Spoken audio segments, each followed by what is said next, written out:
ॐ नमः सिद्धेभ्यः। ॐ नमः सिद्धेभ्यः। ॐ नमः सिद्धेभ्यः। अज्ञानतिमिरान्धानां ज्ञानाञ्जनशलाकया चक्षुरुन्मीलितं येन तस्मै श्रीगुरुवे नमः। तस्मै श्रीगुरुवे नमः। बोलिए अहिंसा परमो धर्म की, देवादिदेव श्री आदिनाथ भगवान की, पंच कल्याणक प्रतिष्ठा महोत्सव की, आचार्य कुंद महाराज की, आचार्य गुरुदेव भगवान श्री विद्यासागर जी महाराज की।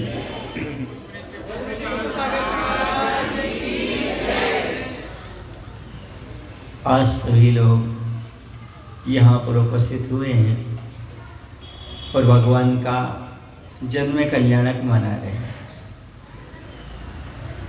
और थोड़ा सा मैं कहना चाहता हूँ कि ये भगवान का जन्म कल्याणक नहीं है, बल्कि होनहार भगवान का जन्म कल्याणक है। वो भगवान बने नहीं है, भगवान बनेंगे। होनहार बालक तीर्थंकर का जन्म कल्याणक उत्सव मनाया जा रहा है। सभी जीव संसार में जन्म लेते हैं, मरण को प्राप्त होते हैं। ये प्रकृति का नियम है। जिसने जन्म लिया है उसे एक न एक दिन मरण को प्राप्त होना है। फिर जन्म को कल्याणक के रूप में क्यों, जन्म को उत्सव के रूप में क्यों? क्योंकि जैन दर्शन में तो मृत्यु महोत्सव मनाया जाता है, जन्मोत्सव नहीं मनाया जाता है। मोक्ष मार्गी हमेशा जन्मोत्सव न मना करके मृत्यु महोत्सव मनाते हैं। पर आप लोग यहाँ पर जन्म कल्याण क्यों मना रहे हैं? क्योंकि आज ऐसे व्यक्तित्व का जन्म हुआ है जिनका अब दोबारा जन्म नहीं होगा, बल्कि मुक्ति पद को प्राप्त कर लेंगे। ऐसी विभूति का जन्म हुआ जिनके जन्म लेते ही सिंहासन कंपायमान हो गया। सौधर्म इंद्र को आश्चर्य में डाल दिया, सारे विश्व को आश्चर्य में डालने वाला जन्म हुआ है। इस सामान्य जन्म नहीं कहलाता। सारी के सारी प्रक्रिया जीवन की यही चलती है कि ऐसा जन्म हमारा भी हो कि दोबारा हमें अब जन्म न लेना पड़े। जन्म जरा मृत्यु के चक्कर से छोड़ने वाला अब जन्म हुआ है तीर्थंकर बालक का। प्रत्येक जीव जन्म लेकर के मरण की ओर बढ़ता है और मर करके पुनः जन्म लेता है। ये कोई विशेष जन्म नहीं माना जाता। विशेष जन्म वो माना जाता है जो कि उसका अंतिम जन्म हो। मनुष्य पर्याय की उत्कृष्ट यदि कोई पर्याय है, उत्कृष्ट विशेषता कोई है तो है तीर्थंकर पद। मनुष्य पर्याय को पाने के बाद यदि तीर्थंकर पद प्राप्त हो जाए तो अपने आप में उत्कृष्ट पर्याय मान करके चलिएगा। है तो पर्याय लेकिन है उत्कृष्ट, उसी के माध्यम से कल्याण होने वाला हुआ करता है। यहाँ पर जन्म कल्याणक मनाने के लिए असंख्यात देवी देवता आकर के, चतुर्निकाय के देव आकर के भगवान की आराधना पूजन किया करते हैं। जन्म कल्याणक मनाते हैं, आनंद का अनुभव करते हैं। आप देख रहे थे सची इंद्राणी के सामने सौधर्मेंद्र कैसे निवेदन कर रहा था। इन्होंने दृश्य दिखाया है। हकीकत तो यह है कि नारी पर्याय की सार्थकता, महत्वता अब मालूम पड़ती है। इस सृष्टि पर तीर्थंकर बालक का सबसे पहले दर्शन करने का सौभाग्य मिलता है तो नारी पर्याय को मिलता है। कहते उसका दर्शन करके इतनी विशुद्धि बढ़ा लेती है वो, इतना पुण्य बढ़ा लेती है वो, कि उस पर्याय का छेदन करने का भाव उसके अंदर जागृत हो जाता है। यहाँ पर मालूम पड़ता है कि माँ का कितना महत्व होता है। माँ की ममता से बड़ा कोई आकाश नहीं होता, माँ के हृदय से बड़े कोई सागर नहीं होता। कोई जाए और ले ले माँ से शिक्षा, माँ से बड़ा दुनिया में कोई विद्यालय नहीं होता। माँ सबसे बड़ा विद्यालय होती है। माँ ने तीर्थंकर को भी जन्म दिया है। नारी पर्याय की सार्थकता ऐसे की है। ऐसा कैसा किया होगा उन्होंने, सोचो विचार करो। जो गर्भावस्था में बालक रहा, गर्भ को संरक्षण करने के लिए देवता लोग भी आए। इससे ज्ञात होता है गर्भ संरक्षण की चीज होती है, क्योंकि देवता भी उस गर्भ का संरक्षण करने के लिए, रक्षा व्यवस्था के लिए देवी देवता सारे नियुक्त हुए, सेवा करने के लिए नियुक्त हुए। अब सोचो जो व्यक्ति गर्भ का संरक्षण ना करके गर्भपात कराता होगा, ग्रंथों में लिखा है वह कई पर्यायों तक नपुंसक पर्याय को प्राप्त होता है, सम्मोचन पर्यायों में जन्म लेता है, जिस प्रकार का निकृष्ट पाप करता है। जिस गर्भ की संरक्षण के लिए देवता लगे हों, वैसे गर्भ को नष्ट करने वाले जीव। ये मत समझो कि आपका बालक तीर्थंकर नहीं बन सकता, मुनि नहीं बन सकता। ध्यान रखो, आपका बालक आज नहीं आगे की पर्याय को धारण करके तो बन सकता है। जैसे भावी काल में बन सकता है, भवितव्यता उसके अंदर है, आज आप उसको नष्ट करते चले जा रहे हैं। इसलिए गर्भ के बारे में आपको विचार करना चाहिए, सोचना चाहिए, चिंतन करना चाहिए कि हमारा क्या कर्तव्य होता है, क्या कार्य होता है। इस सारे के सारे तीर्थंकर जो पद को प्राप्त करते हैं, ऐसी कौन सी चीज है जिसके माध्यम से यह इस प्रकार के जन्म को प्राप्त कर लेते हैं। तो आचार्य कहते हैं कि पूर्व भव में बहुत बड़ा बलिदान करने वाले ही इस भव में भगवान और कल्याण के भागीदार बनते हैं। फिर उन्होंने बहुत बलिदान किया पूर्व भव में, उन्होंने उपकार किया पूर्व भव में। महाराज हम लोग भी उपकार करते हैं, हम लोग भी आगे तीर्थंकर बनेंगे। आचार्य कहते हैं दर्शन विशुद्धि भावना के साथ, 16 कारण भावनाओं के साथ दर्शन विशुद्धि होना बहुत आवश्यक है। आपका सम्यक दर्शन विशुद्ध होना चाहिए, तभी जाकर के वह तीर्थंकर प्रकृति के बनने में कारण बनता है।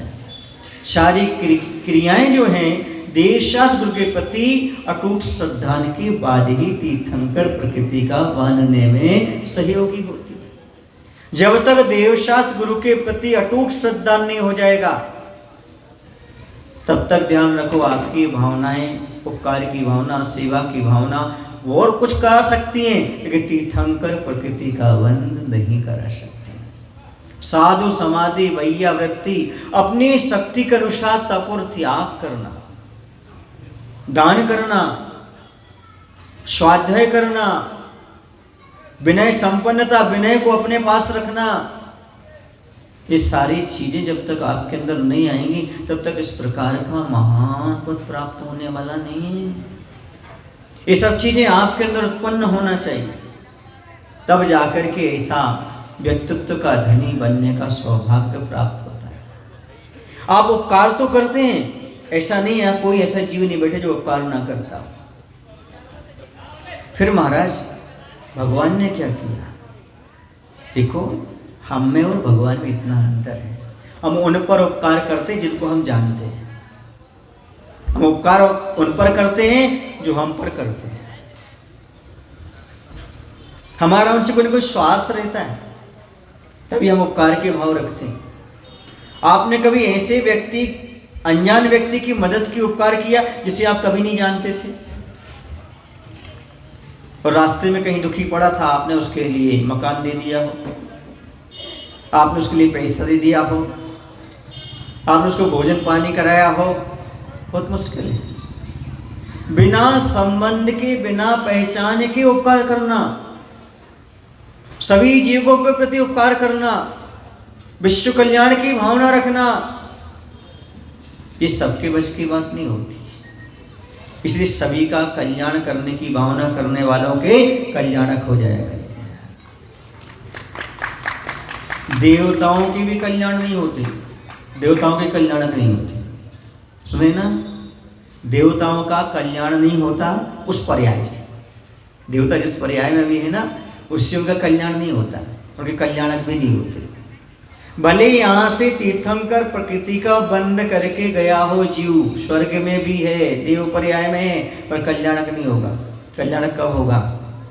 जब वह गर्भ में आने की स्थिति में होगा, तब 6 महीने पहले से, उसके पहले नहीं, देव पर्याय।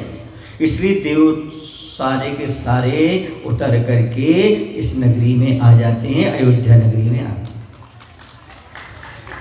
क्यों आ गए? भगवान वहां से आ गए ना। कहाँ से आ गए? तो सारा स्वर्ग भी यहीं आ गया, मतलब वो साथ में लेकर चल रहे हैं क्या? नहीं, उनका पुण्य सारे स्वर्ग को साथ में लेकर के आ जाता है। स्वयं तो 3 ज्ञान के धारी हैं, मति श्रुत अवधि ज्ञान के धारी। 6 संवत्सर के साथ बालक आदि कुमार आए, लेकिन स्वर्ग भी यहाँ आ गया। देवता तरसते हैं कि वहाँ हम कल्याणक नहीं मना सकते, सो यहाँ आना पड़ता है। हमारा वहाँ कल्याण नहीं हो सकता, इसलिए यहाँ आना पड़ता है। देवताओं सुन रहे हो ना, स्वर्ग में कल्याणक भी नहीं है और कल्याण भी नहीं है, इसलिए कहाँ आना पड़ेगा आपको कल्याण करने के लिए? यहीं आना पड़ेगा। और कल्याणक भी बनेगा तो कहाँ? पृथ्वी पर ही, क्योंकि भगवान ऊपर नहीं मिलेंगे आपको। भगवान कहाँ मिलेंगे? नीचे मिलेंगे। ये पृथ्वीवासी बड़ी सौभाग्यशाली। इनके कल्याण का भी अवसर साक्षात खुला हुआ है और कल्याणक का अवसर भी खुला हुआ है। कल्याणक भी मना सकते हो और कल्याण भी कर सकते हो। आपको दोनों सौभाग्य प्राप्त हुए हैं। माता पिता बनने का सौभाग्य भी है, कल्याणक भी मना रहे हो और व्रत संयम पाल करके कल्याण भी कर। ये अपने आप में अद्भुत चीज है जो आपके लिए प्राप्त हो जाती है, प्राप्त हो रही है। ये मनुष्य पर्याय आपके लिए बड़ी दुर्लभ मिली है। देखो, पहली पर्याय आपको ही बहुत सारी मिली थी और जो तीर्थंकर बालक है ना, उनको ही बहुत सारी मिली थी। उनका कल्याण क्यों मनाया जा रहा है? अपना इतिहास देखो। इतिहास की ओर दृष्टि डालने से मालूम पड़ता है उनका इतिहास कितना उज्जवल, निर्मल और पवित्र रहा है। हमारा इतिहास तो रहा है, पर इतना उज्जवल, निर्मल और पवित्र नहीं रहा। हमारे इतिहास में स्वार्थ भरा हुआ है और उनके इतिहास में परमार्थ भरा हुआ है। जो ये परमार्थ की साधना में लगे रहते हैं, अपना कोई हित नहीं, सारे जगत का हित हो जाए। अपने लिए कोई सुख नहीं, सारे जगत में सुख प्राप्त हो जाए। ऐसा कई प्रसंग आया कि आप बहुत दुखी हो, लेकिन किसी के यहाँ सुख का प्रसंग आया हो तो आपने आनंद मनाया।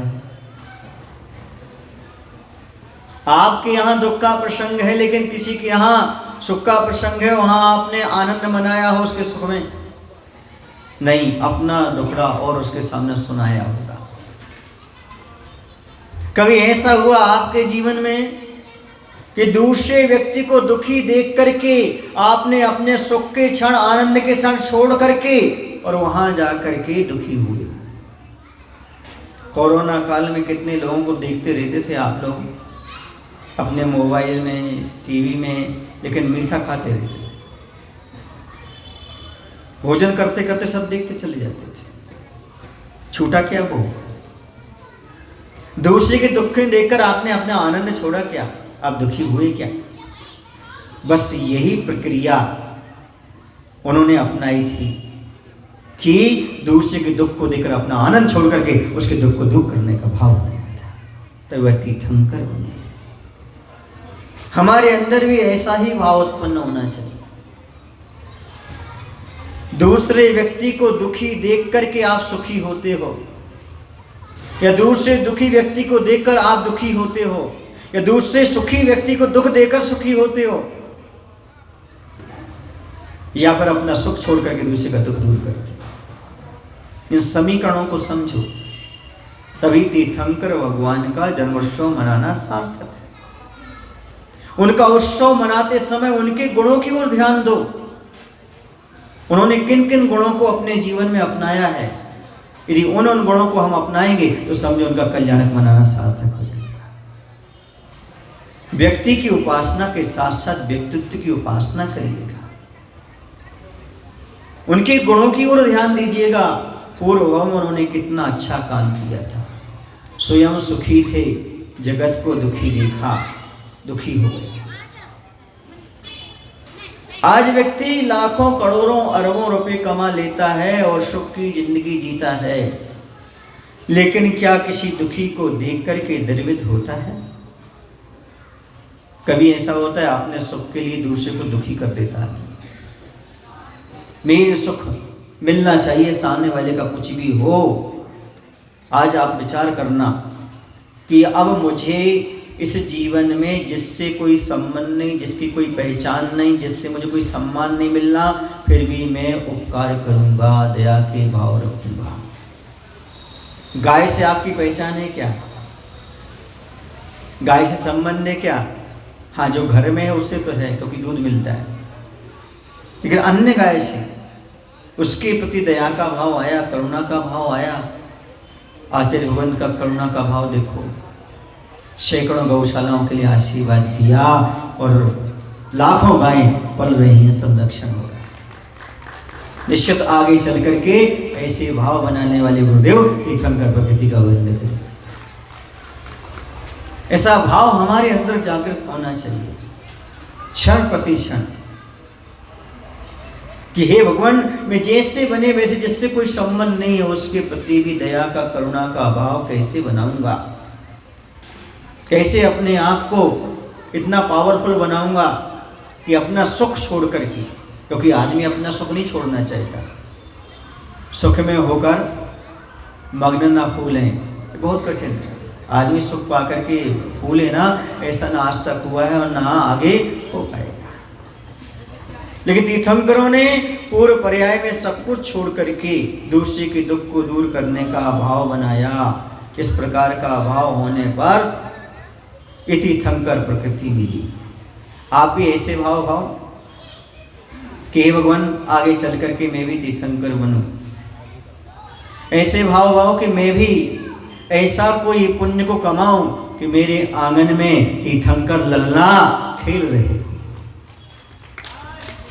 ऐसे भाव बनाओ।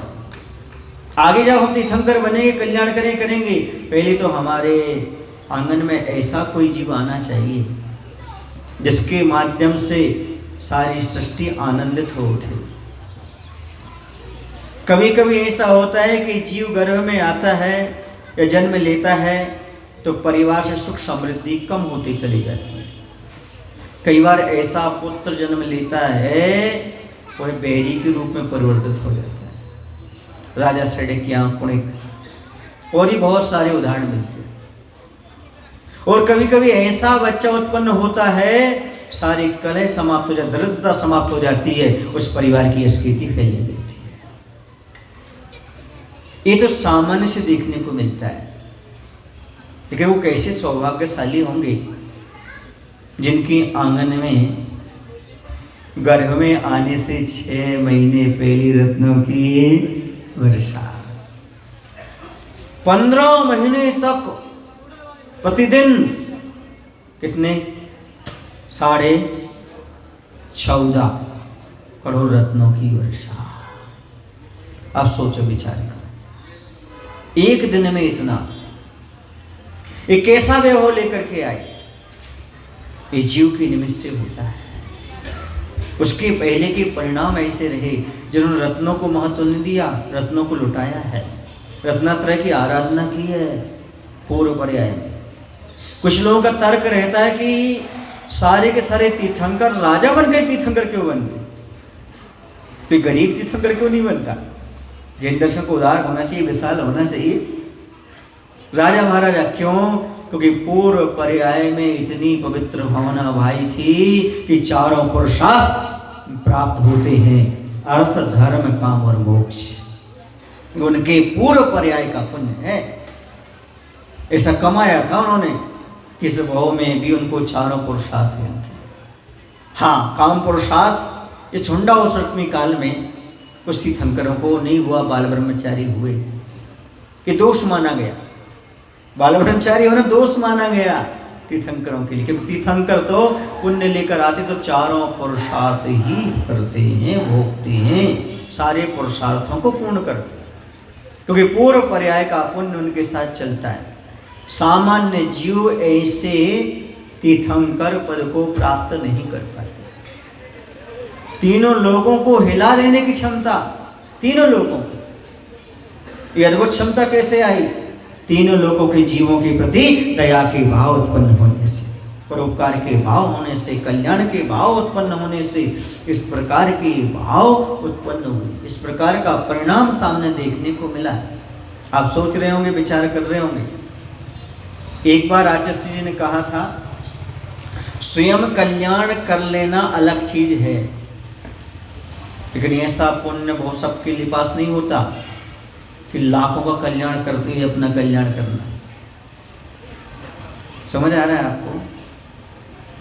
लाखों कल्याण करते हुए अपना कल्याण करना, बल्ब स्वयं जलना अलग है और पावर हाउस का होना अलग है।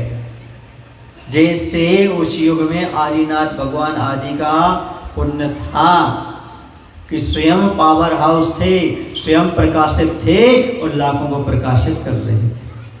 और आज वैसे ही आचार्य भगवंत ने किया, स्वयं प्रकाशित होते हुए हजारों लोगों को मोक्ष मार्ग पर, लाखों लोगों को मोक्ष मार्ग पर। ये पंचम काल में कम नहीं है। ऐसा पुण्य हर किसी के पास नहीं आता। ऐसे भी सिद्ध हो गए जिन्हें कोई नहीं जानता। दीक्षा ली, जंगल में गए, बैठे, मास उपवास किया और केवल ज्ञान हुआ, मोक्ष ले। धरती के लोग कोई जान ही नहीं पाए कौन का मोक्ष कल्याण हुए, कहाँ चले गए, कैसे चले। ऐसे कल्याण करने वाले, लेकिन ऐसे कल्याण करने वाले सुन रहे आप लोग 24 ही मिले इस युग में। कौन से मिले? आदिनाथ से लेकर के भगवान महावीर तक, जिन्होंने स्वयं कल्याण करते हुए असंख्यात जीवों के कल्याण में निमित्त बने। ये निमित्त बनना ही बहुत अपने आप में अद्भुत चीज है। ये तीर्थंकर प्रकृति सहज नहीं है। ये प्राप्त होना भले ही नाम कर्म है, लेकिन आचार्य कहते हैं पुण्य फलारंता है। पुण्य फल के, पुण्य का फल है जो वहां पर प्राप्त हो रहा है। और उनके देखो वो भी पुण्यशाली जीव हैं जिनकी युग में तीर्थंकर साक्षात जन्म लिया करते हैं, बालक तीर्थंकर के साथ रहा करते हैं। वो बच्चे भी बड़े सौभाग्यशाली राजा महाराजाओं के जो उस बालक तीर्थंकर के साथ क्रीड़ा करते हैं। आपको आगे तीर्थंकर के साथ अपने बच्चों को क्रीड़ा कराना है ना, आज है ना, तो आज देख लेना आपका बच्चा अगले भाव में तीर्थंकर ना बने, लेकिन तीर्थंकर का दोस्त तो बन सकता है, उनके साथ क्रीड़ा तो कर सकता है। पीछे नहीं हटना, अपने बच्चों को लाना और बालक तीर्थंकर के साथ क्रीड़ा करवाना।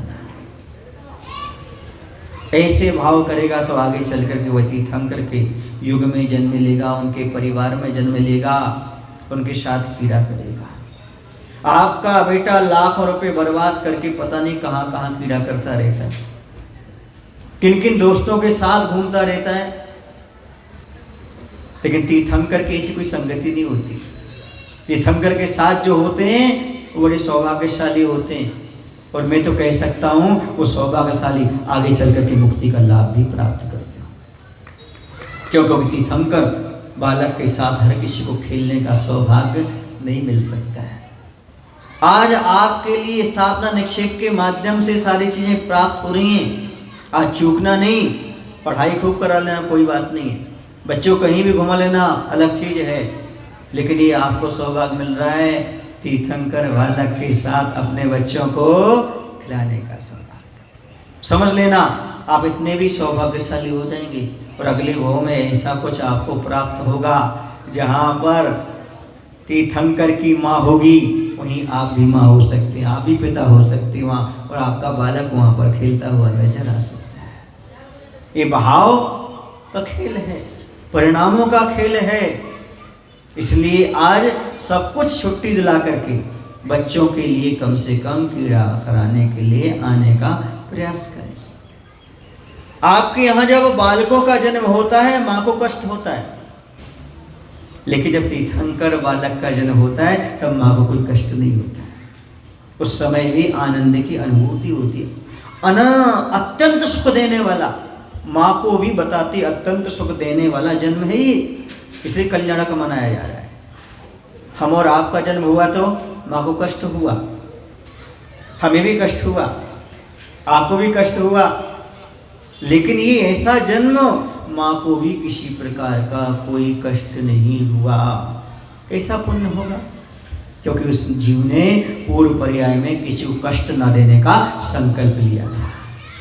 उसका परिपाक है, इस भाव में माता को भी कष्ट नहीं हुआ। आनंद एक क्षण के लिए, अन्यत्र तो छोड़ दो आप, एक क्षण के लिए नरकों में भी शांति का अनुभव। ऐसा कैसा पुण्य वहां भी पहुंच गया, उन जीवों के पास ही बरगड़ाएं पहुंच गई। कैसा अद्भुत पुण्य होगा। कुछ क्षणों के लिए वहां नरकों में भी शांति का अनुभव हुआ। ऐसा अद्भुत क्यों? क्योंकि तीन लोक के जीवों के प्रति पहले यही भावना भाई थी और भावना अब फलीभूत हुई है। अब उनके माध्यम से तीन लोकों में शांति। लोग कहते हैं महाराज, आप लोग कहते हो कि सब जीवों का कल्याण हो, सभी सुखी हो, सभी शांति का अनुभव करें। क्या सभी शांति का अनुभव करने लगेंगे? मैं कहता करने लगेंगे, भले एक क्षण को करेंगे, लेकिन जब तक तीर्थंकर बनोगे इस भावना की बलबूती को तब करेंगे। एक क्षण के लिए भी नार की अनुभव कर सकते हैं आपके माध्यम से सुख शांति का। कब? जब आप तीर्थंकर बालक के रूप में जन्म लेंगे।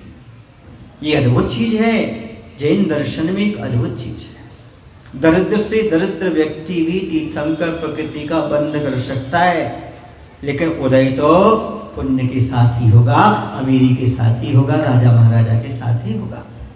बांधना अलग है और उदय होना अलग है। क्योंकि तीर्थंकर सामान्य नहीं है, किसी दरिद्र के घर में नहीं आ सकते। हमने कल कहा था सेहनी का दूध स्वर्ण पात्र में ठहरता है, वैसे कोई सामान्य माता के घर में तीर्थंकर बालक का जन्म नहीं हो सकता, क्योंकि पूर्व पर्याय में इस प्रकार का कार्य किया। आप भी अपने इतिहास को देखें, जो जो गलतियां आपने की उसको सुधार करें, और जो जो तीर्थंकर ने गुणों को अपनाया है उन्होंने गुणों को आप अपनाने का प्रयास करें। देखें यही प्रक्रिया है। भगवान बनने की कोई प्रक्रिया नहीं। भगवान ने कहा जिस प्रक्रिया से हम गुजरे हैं उस प्रक्रिया से आप गुजरिएगा, वही मात्र भगवान बनने का रास्ता है, और कोई दूसरा रास्ता नहीं है। महाराज, माँ के घर में बालक रहता है, ऐसे कैसे हो सकता है कि माँ को कष्ट ना हो? बालक का जन्म हुआ है, माँ को कष्ट ना हो, कैसे हो सकता है? तो बहुत अच्छा उदाहरण आपके सामने रख रहा हूँ। जैसे एक दर्पण होता है, दर्पण में कितना भी भारी पदार्थ झलक करके आ जाए, लेकिन दर्पण में कोई भार नहीं होता, दर्पण को कष्ट नहीं होता। ऐसी माँ को भी गर्भ के समय कोई कष्ट नहीं होता। दर्पण में पहाड़ भी झड़क जाए, कितना बड़ा पदार्थ भी, लेकिन कभी भी किसी प्रकार का दर्पण में कोई भार महसूस नहीं होता, कोई चोट नहीं पहुंचती। उसी प्रकार से ये अद्भुत चीज है। ये अद्भुत ना होती तो फिर अद्भुत प्रकृति कैसे मानी जाती? नामकरण की सारी चीजें अद्भुत अद्भुत हुआ करती हैं। अब आप बताइएगा ऐसी कैसी क्षमता आई कि यहाँ पर गर्भ में आया, यहाँ जन्म हुआ और वहाँ सौधर्मेंद्र का आसन कंपायमान हुआ। ये कैसे हुआ? सोचा आपने, विचार किया आपने?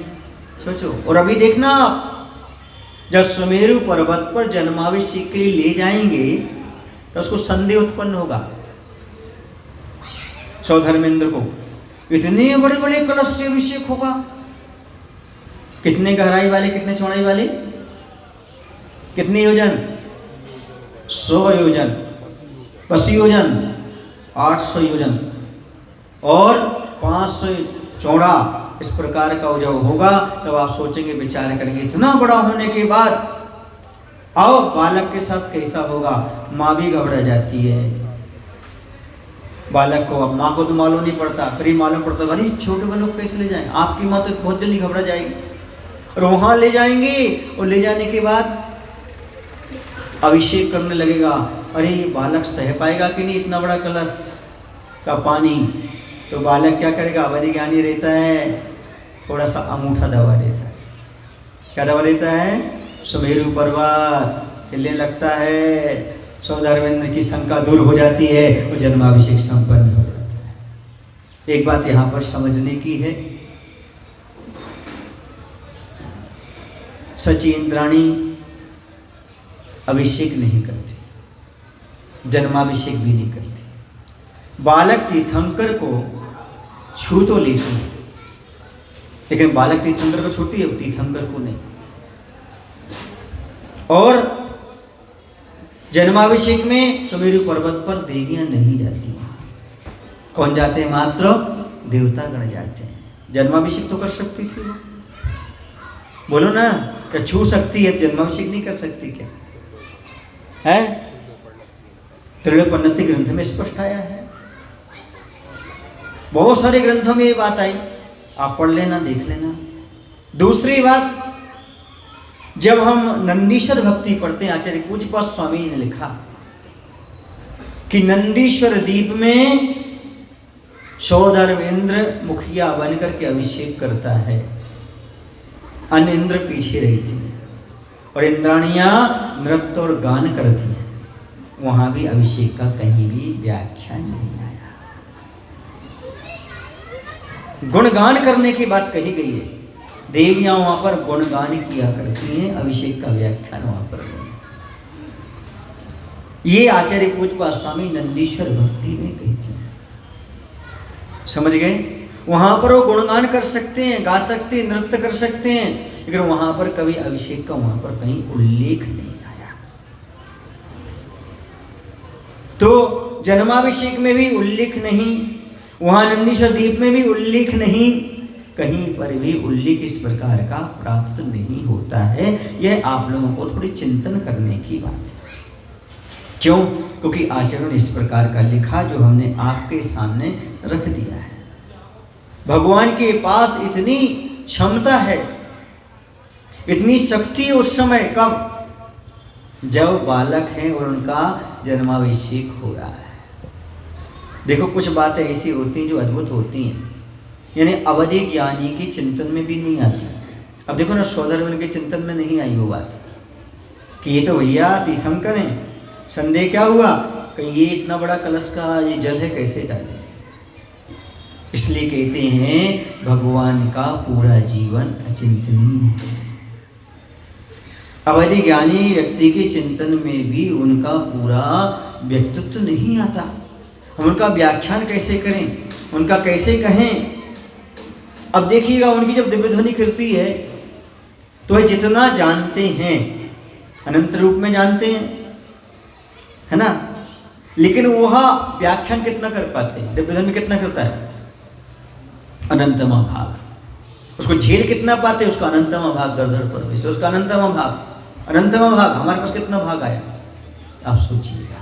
इसलिए हम ये कह नहीं सकते ग्रंथ इतने ही हैं, आगम इतना ही है, बहुत कुछ है हमारे पास, तो थोड़ा सा भी उपलब्ध हुआ है, हमें प्राप्त हुआ है।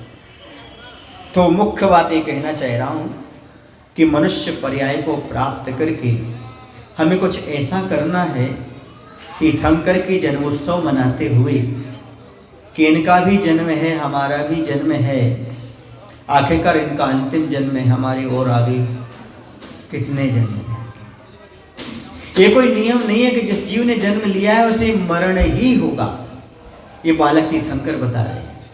ऐसा कोई नियम नहीं है। प्रकृति में प्रत्येक जीव जन्म ले तो वह मरे ही और पुनः ही जन्म ले, ऐसा नहीं। तीर्थंकर कह रहे कि नहीं, ये मेरा अंतिम जन्म है जो आप जन्म कल्याणक के रूप में यहाँ पर मना रहे हैं।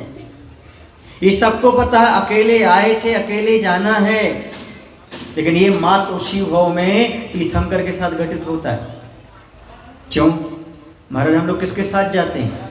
हम लोग भी तो अकेले जाते हैं, पर याद रखना कर्म लेकर आए थे और कर्म साथ लेकर जाते हो। लेकिन तीर्थंकर कर्म लेकर आए थे लेकिन कर्म छोड़कर भी चले जाते हैं।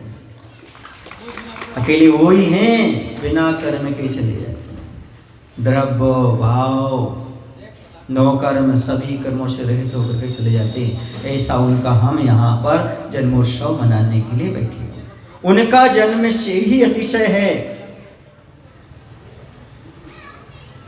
कि उनका रक्त सफेद होता है। आप सभी का कैसा होता है? लाल पीला। तो जब लाल पीले होते रहते हैं, उनका जो रक्त होता है वो सफेद क्यों होता है? दूध जैसा क्यों होता है? क्योंकि माँ होती है वह अपने बच्चे के प्रति वात्सल्य प्रेम रखती है, तो उसका आंचल में दूध सफ़ेद होता है। गाय बछड़े के प्रति वात्सल्य भाव रखती है, इसलिए उसके आंचल में भी दूध सफ़ेद होता है। तीर्थंकर प्रकृति के प्रत्येक व्यक्ति के प्रति उपकार का, करुणा का, वात्सल्य का भाव रखते, इसलिए उनके पूरे शरीर का रक्त ही सफ़ेद हो जाया करता है। सोचिए, विचार करिए, ये कैसे करुणा के भाव, कैसे दया के भाव उनके जीवन में रहे, जिनके माध्यम से पूरा का पूरा परिवर्तन हुआ, पूरी सृष्टि में परिवर्तन हुआ, प्रकृति में परिवर्तन हो गया। वहाँ पर सारे के सारे नगर में इस प्रकार का स्वर्ग जैसा वातावरण हो गया। ऐसा कभी आप सोच सकते हैं? ऐसा आप कभी विचार कर सकते हैं? आप कहीं 5 मिनट बैठ कर के सोचिए तीर्थंकर के बारे में, उनके जीवन के बारे में। उन्होंने किसी देवता को बुलाया क्या? आवाहन किया क्या? फिर ये सब क्यों? ऐसी परिणति क्यों हुई?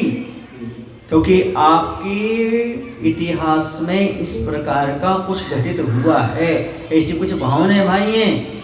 आप लोग भी यहाँ बैठ कर के पंचकणक मना रहे हैं। बहुत सारे लोग हैं आपके बेंगलोर में, कोई ऑफिस में होगी, कोई दुकान में होगी, नाश्ता पर होंगे, होटल में होगी। आप यहाँ क्यों बैठे हैं? आप बहुत पुण्यशाली इसलिए बैठे। ये भी आप अपने सौभाग्य की सराहना कीजिएगा। आप देख रहे हैं, आप इंद्र बने हैं, आप पात्र बने हैं, ये और बड़ी सौभाग्य की बात है। और मुझे भी पंचकणक उत्सव में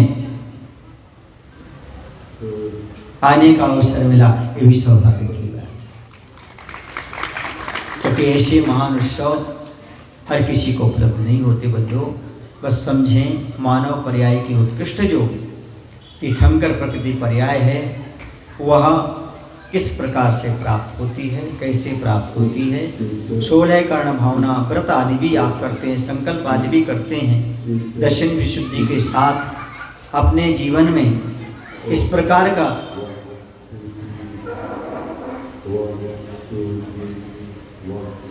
यदि आप करते रहेंगे तो आगे चल करके इस प्रकार के परिणाम को आप उपलब्ध कर सकते हैं। ये भूमिका आपको अभी से तैयार करना पड़ेगी। आप भले कल्याणक नहीं मना पा रहे हैं और कल्याणक आपके अभी नहीं हो रहे हैं, ये कल्याण का रास्ता तो अपना सकते हैं। जो पूर्व पर्याय में कल्याण का रास्ता अपनाते हैं, उन्हीं के आगे चल करके कल्याणक होते हैं। जो कल्याण का रास्ता नहीं अपनाते और के कल्याण के बारे में नहीं सोचते, उनके कभी कल्याणक नहीं हो सकते। आप स्वयं का कल्याण का सोचिएगा और सारे विश्व का कल्याण हो, ऐसी भावना आइएगा। जब ऐसे आप भाव उत्पन्न करेंगे आज से, तब आपकी भूमिका बनेगी धीरे धीरे चल करके, क्योंकि ये पूर्व पर्याय की बहुत बड़ी भूमिका है। अब आप कह रहे हो तीर्थंकर राजा महाराजा ही क्यों बनते हैं, लेकिन ये बताओ, यदि हम देखें तो भगवान महावीर के भाव को तो पूर्वा भील से यात्रा शुरू हुई थी।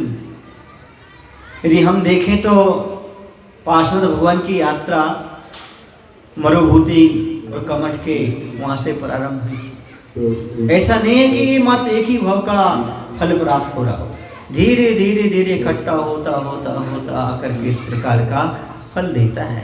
निश्चित है आज पंचम काल में यदि आप पंचकणक महोत्सव मना रहे हैं तो आपकी भवितव्यता भी बहुत अच्छी है। आगे चल करके आपको भी कुछ ना कुछ अच्छा उपलब्ध होने वाला है, तभी आपका ऐसा परिणाम उत्पन्न हुआ है। बस इतना ही पर्याप्त समझता हूँ। आपका जो मन वचन काय मिला है, इसका सदुपयोग करें और अच्छे विचार रखते हुए सभी के कल्याण की भावना भाएं। आप भी इस प्रकार के पद को प्राप्त कर सकते हैं। बोले महावीर भगवान की जय। आचार्य गुरुदेव भगवान श्री विद्यासागर जी महाराज, उज्जवल श्री कुंतु सागर जी महाराज की। और अब हम यहाँ पर प्रस्थान करने की ओर बढ़े।